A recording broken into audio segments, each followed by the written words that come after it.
Hello all, welcome to சிகே official her. After long years நான் video போடுறேன். எதுக்கு இவ்வளோ நாள் போடலன்னா, ஸ்டடீஸ் இருந்துச்சு, தென் ஃபெப்ல மேரேஜ் ஆச்சு. அதுக்கப்புறம் பார்த்தீங்கன்னா கொஞ்ச நாள் கழிச்சு ஓகே இனி ரெகுலராக வீடியோஸ் போடலாம்னு டிசைட் பண்ணியிருக்கேன். ஸோ கண்டிப்பாக என்னோட யூடியூப் சேனலை ஃபாலோ பண்ணுங்கள் அண்ட் சப்போர்ட் பண்ணுங்கள். இன்றைக்கி மீன் குழம்பு வீடியோ தான் போட போகிறேன். மீன் வாங்கலாம் அப்படின்னு சொன்ன உடனே சரி நம்ம ஏரியாலே வாங்கிடலான்னு சொல்லி கேட்டோம். அங்கே போனால் 1 கிலோ வந்து 1000 ரூபாய் சொன்னாங்க. சரி இன்னொரு கடையில் கேட்டாலும் அதே தான் சொன்னாங்க. உடனே என் ஹஸ்பண்ட் வந்து சரி ஓகேவா சைதாப்பேட்டை ஃபிஷ் மார்க்கெட் கூட்டிகிட்டு போகிறேன் அப்படின்னு சொல்லி என்னை கூட்டிகிட்டு போனாங்க. அதுதான் ஃபர்ஸ்ட் டைம் வந்து நான் சைதாப்பேட்டை ஃபிஷ் மார்க்கெட் பார்த்தேன். அங்கே பார்த்தா ரொம்ப கூட்டமாக இருந்துச்சு. இதுக்கே நம்ம லேட்டாக தான் போனோம், அப்பயும் கூட்டமாக இருந்துச்சு. அங்கே வஞ்சர மீன் வந்து 550 ரூபா சொன்னாங்க 1 கிலோ. ஓகேன்னு சொல்லிட்டு 2 கிலோவுக்கு 100 கிராம் மட்டும் கம்மியாக இருந்துச்சு, அதை வாங்கிட்டோம். அது எவ்வளோ கொடுத்தாங்கன்னா 800 ரூபாய்க்கு கொடுத்தாங்க. சரி குழம்புக்கு சின்ன சங்கரா மீன் 1 கிலோ வாங்கிக்கலாம் அப்படின்னு கேட்டப்ப 1 கிலோ 200 ரூபா சொன்னாங்க. அதையும் வாங்கிட்டு நாங்கள் வந்துட்டோம்.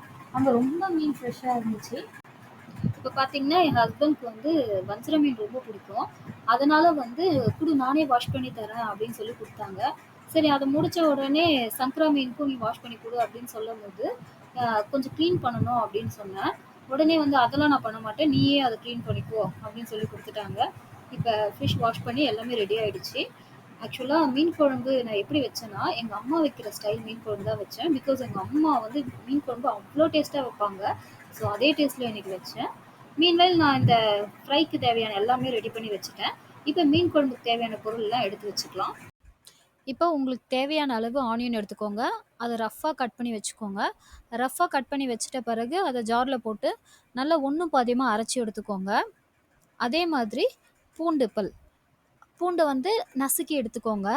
அதை நல்லா நசுக்கி அது ஒருமே தனியாக எடுத்து வச்சுக்கோங்க. அதுக்கப்புறம் தக்காளியும் உங்களுக்கு எவ்வளோ பண்ணுறீங்களோ அதுக்கு தேவையான அளவு எடுத்துகிட்டு, இப்போ வெங்காயம் எப்படி வந்து அரைச்சி எடுத்தோமோ அதே மாதிரி ஒன்று பாதியமாக இதை அரைச்சி வச்சுக்கணும். அதுக்கப்புறம் ஒரு லெமன் சைஸில் புளி எடுத்துக்கோங்க. லெமன் சைஸில் புளி எடுத்து நம்ம முன்னாடியே அது கொஞ்சம் ஊற வச்சிடணும். ஊற வச்சிட்ட பிறகு மீன் செய்கிற பாத்திரம் எடுத்துக்கிட்டு அதில் வந்து அந்த குழம்பு வைக்கிறதுக்காக 6 ஸ்பூன் எண்ணெய் ஊற்றணும். எண்ணெய் ஊற்றிட்ட பிறகு வடகம் இருந்தால் வடகம் போட்டு தாளிச்சிருங்க. அது கூடவே வெந்தயமும் போட்டுக்கோங்க. வெந்தயமும் போட்டு தாளித்த பிறகு கருவேப்பிலையும் போட்டு நல்லா வதக்கம் விடணும். கருவேப்பிலை போட்டு வதக்கி விட்டுட்ட பிறகு நீங்கள் நசுக்கி வச்ச பூண்டை வந்து ஆட் பண்ணிக்கோங்க. அது கூடவே 2 பச்சை மிளகாய் ஆட் பண்ணி நல்லா வதக்கி விடுங்க. நல்லா வதக்கின பிறகு நம்ம அரைச்சி வச்சோம் இல்லையா வெங்காயம், அதை வந்து நீங்கள் ஆட் பண்ணிக்கோங்க. அது கூடவே கல்லுப்பு ஆட் பண்ணிக்கணும். அதுக்கப்புறம் எல்லாத்தையும் சேர்த்து நல்லா வதக்கி விடணும். கொஞ்சம் கலர் மாறணும். கலர் மாறினதுக்கப்புறம் நீங்கள் தக்காளி ஆட் பண்ணிக்கணும். தக்காளி அரைச்சி வச்சதையும் ஆட் பண்ணி நல்லா வதக்கணும். இப்போ நல்லா வதங்கட்டும். வதங்கின பிறகு மஞ்சத்தூள் ஆட் பண்ணியிருக்கேன். மஞ்சத்தூள் ஆட் பண்ணிவிட்டு நல்லா வதக்கி விடணும். வதக்கி விட்ட பிறகு 5 கத்திரிக்காய் எடுத்திருக்கேன். அதை நல்லா கீனி வச்சுட்டு அதையுமே சேர்த்துக்கணும். கத்திரிக்காய் சேர்த்தா டேஸ்ட்டு இருக்கும், அதனால் வந்து கத்திரிக்காய் ஆட் பண்ணுறேன். இப்போ இது கூட வந்து 6 ஸ்பூன் குழம்பு மிளகாத்தூள் எடுத்திருக்கேன். உங்களுக்கு காரத்துக்கு ஏற்ற நீங்கள் ஆட் பண்ணிக்கோங்க. அதை நல்லா வதக்கிட்ட பிறகு புளிக்கரைச்சலுமே நம்ம அடுத்து உடனே இது கூடவே ஆட் பண்ணிக்கணும். அதையுமே நல்லா வதக்கி விட்டுட்டு இப்போ இதுக்கு தேவையான அளவு கொஞ்சோண்டு தண்ணி ஊற்றிக்கணும். தண்ணி ஊற்றி அதையுமே நல்லா கிளறி விடணும். அதுக்கப்புறம் இன்னும் தண்ணி உங்களுக்கு எவ்வளோ தேவையோ ஆட் பண்ணிக்கோங்க. ஆட் பண்ணிட்ட பிறகு 2 ஸ்பூன் சில்லி பவுடர் ஆட் பண்ணியிருக்கேன். இப்போ கொதி வரட்டும். நல்ல கொதி வந்த பிறகு நம்ம மீனை வந்து ஆட் பண்ணணும்.